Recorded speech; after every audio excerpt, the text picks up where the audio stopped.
అదే RTV app వార్తల్ని క్షణాల్లో చదివే అవకాశం ఉంటుంది. ఒక న్యూస్ పేపర్, ఒక టెలివిజన్ ఛానల్ మీ చేతుల్లో ఎప్పుడూ ఉంటాయి. సార్, రాజకీయాలను చూస్తే సినిమాల్లో ఉన్నటువంటి వాళ్ళు మనకి ఎన్టీఆర్ ఉన్నారు, ఎంజీఆర్ ఉన్నారు, వీళ్ళు సక్సెస్ఫుల్ అయ్యారు. ఇప్పుడు కూడా పవన్ కళ్యాణ్ లాంటి వాళ్ళు యాక్టివ్గా పోటీ చేయబోతున్నారు, సీఎం కావాలనేటువంటి ఆశ ఉంది.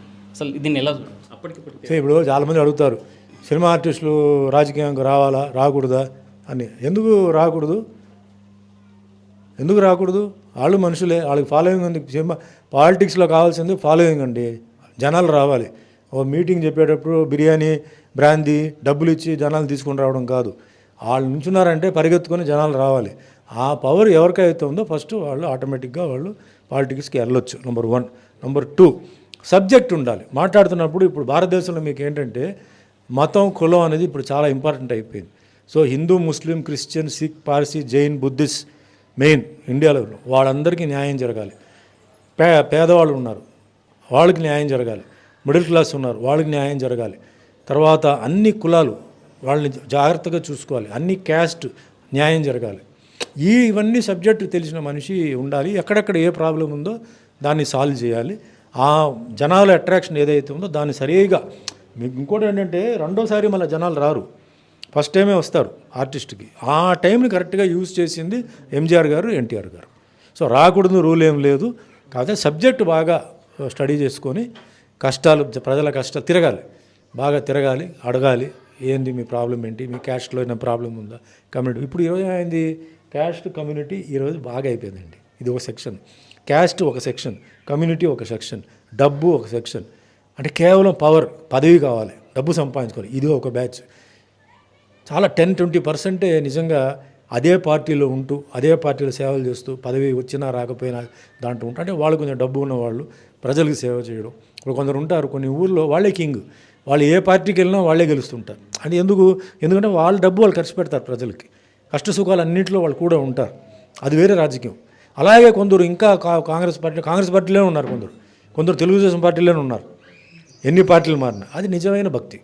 అది తక్కువ ఉంటుంది. ఈరోజు ప్రతి ఒక్కరికి ఏంటంటే ఈరోజు పదవి కావాలి, ఫస్ట్ పదవితో డబ్బు సంపాదించుకోవాలి, ఇంకా ఇది బిజినెస్ పెట్టుకోవాలి, ఇది చేయాలి.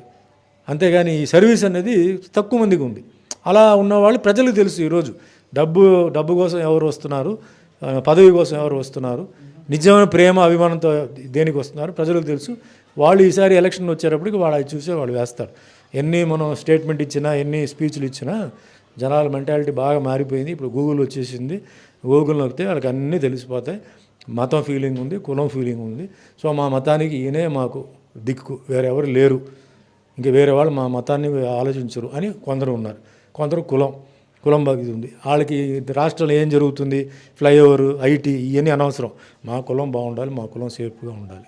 కొందరేమో అలా కాదు, రాష్ట్రం మొత్తం బాగుండాలి, ఐటీ ఉండాలి, ఉద్యోగం రావాలి, అవి రావాలి. కొందరు ఆ విధంగా ఉన్నారు, రకరకంగా ఉన్నారు.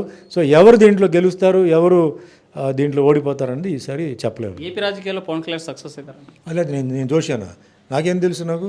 చూడండి, జనాలు అందరికి వస్తారండి, క్లాపులు కొడతారు. ఈరోజు జనాలు కూడా ఎలా ఉన్నారంటే ఒక పొలిటికల్ ఫంక్షన్కి వచ్చేసి ఎవరిని తిడతాడు, వాళ్ళకి ఒక ఎంటర్టైన్మెంట్ అది తిడుతున్నప్పుడు. సో నిజమైన ఇది మనకు తెలియదు, వాళ్ళు ఏది దృష్టితో వచ్చారు. అభిమానులు అనుకోండి, అభిమానులు అది రకరకంగా ఉంటుంది. అభిమానులు కొందరు ఏమన్నారు, మా హీరో సీఎం అవ్వాలి అన్న దీంట్లో వస్తున్నారు కొందరు అలా కాదు. కొందరు ఏంటంటే ఆయన సీఎం అయితే మన కులానికి ఏదైనా ఉపయోగపడుతుందా, మన మతానికి ఏదైనా ఉపయోగపడుతుందా, ఇది ఆలోచించే వాళ్ళు ఉన్నారు. అదే వేరే డెవలప్మెంట్ గురించి కాదు, వాళ్ళ డెవలప్మెంట్ వరకు వాళ్ళు ఆలోచిస్తున్నారు. రకరకంగా ఉంది. సో మనం ఎవరు గెలుస్తున్నారు, ఎవరు ఓడిపోతున్నారు అది చెప్పలేమండి. నా లెక్క ప్రకారం ఒక వారం 10 రోజుల ముందు, పోలింగ్కి ముందు వాళ్ళు ఇచ్చే స్టేట్మెంటు, వాళ్ళు ఇచ్చే స్పీచ్ చాలా జాగ్రత్తగా ఉండాలి. జనాలకి బాగా అది మనసులో దూసుకుపోవాలి, అక్కడే వాళ్ళు గెలుపుకుందాం. ఫైనల్గా సుమన్ రాజకీయాలపై ఆసక్తి ఉందా అంటే? లేదు, నేను తెలుగుదేశం పార్టీలో పనిచేశాను. వాజ్పేయి గారు, చంద్రబాబు నాయుడు గారు అప్పుడు కలిసి పనిచేసినప్పుడు నాకు చంద్రబాబు నాయుడు గారు బ్రదర్ నారా రామూర్తి నాయుడు బాగా క్లోజ్ నాకు. నేను అప్పుడు మొత్తం క్యాంపెయినింగ్కి వెళ్ళాను. నేను అప్పుడు నాకు అడిగారు, వాళ్ళు టికెట్ కావాలా అని అడిగారు. లేదండి క్యాంపెయినింగ్ చేస్తానని చెప్పి చేశాను. తర్వాత బీజేపీ, టీడీపీ వాళ్ళిద్దరు ఓడిపోయారు, ఇద్దరు విడిపోయిన తర్వాత నేను బయటకు వచ్చాను. దాని తర్వాత టీఆర్ఎస్ పార్టీకి బైఫర్కేషన్ టైంలో సపోర్ట్ చేసి నేను పార్టీలో సపోర్ట్ చేశాను, బైఫర్కేషన్కి సపోర్ట్ చేశాను అంతే. దాని తర్వాత నేను పాలిటిక్స్ నేను పెద్ద ఇంట్రెస్ట్ చూపించలే. నాకేంటంటే పాలిటిక్స్లో ఇండియాలో నాకు తెలిసిన వరకు అన్ని మతాలు అన్ని కులాలకి అనేది ఒకటి, వైద్య విద్య, ఈ వ్యవసాయం, తర్వాత ఈ మన దేశాన్ని కాపాడుతున్న సైనికులు, రాష్ట్రాన్ని కాపాడుతున్న పోలీసులు, తర్వాత మన కరోనాలో మన కోసం సేవ చేసిన డాక్టర్లు, నర్సులు, వీళ్ళ గురించి ఎవరు ఆలోచిస్తున్నారు? నిజమైన హీరోలు అంటే వీళ్ళే. వాళ్ళ ప్రాణాలు తెగించి మన ప్రాణాల కోసం వాళ్ళు చేశారు. ఇప్పుడు వరకు వాళ్ళ గురించి ఎవరు ఏం చెప్పట్లా. ఇంత జరుగుతుంది కానీ ఇప్పుడు వరకు వాళ్ళ గురించి వాళ్ళ కోసం మేము ఈ సంక్షేపణ ఇది పెడుతున్నామని చెప్తున్నారా? వాళ్ళు మర్చిపోయారు. వాళ్ళ వల్లనే వీళ్ళు బ్రతికారు.